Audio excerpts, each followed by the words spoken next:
Hi, thanks for joining me. Today I'm going to be talking about the Bernoulli differential equation, which is what I've written up here. dy dx plus alpha of x times y equals beta of x times y to the n. Now alpha and beta are arbitrary functions. We're going to assume they're nice functions, and y is the thing that we're trying to solve for.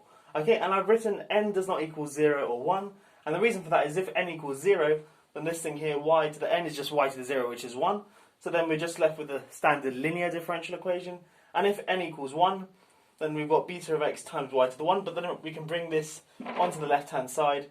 So then, gamma of x equals alpha of x minus beta of x.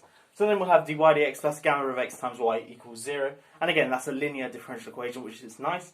However, if n is not one of these two values, then we have an equation which is not really linear. However, I'm going to be showing you a cool transformation to plug into this thing here, to make it into a linear differential equation. I'm going to call it the Bernoulli transformation. Let's get stuck in.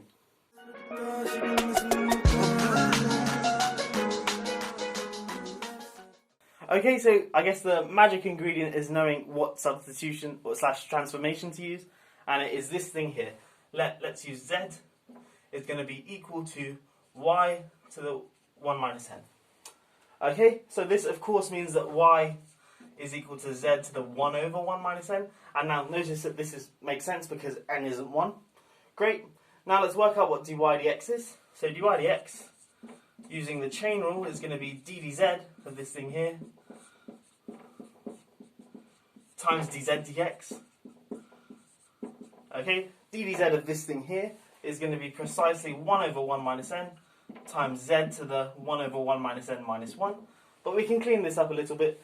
This 1 we can write as 1 minus n over 1 minus n. Then we've got everything under a common denominator, so we can bring it together. Then we've got 1 minus 1 minus n, which is just n over 1 minus n.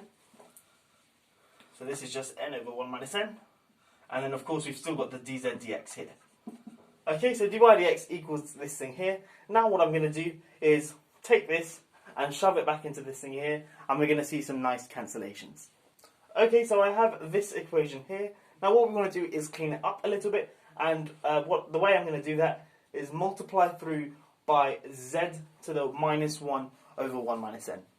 Okay, so on this side here I get still this constant term, z to the n over 1 minus n, and then I'm timesing by z to the minus 1 over 1 minus n.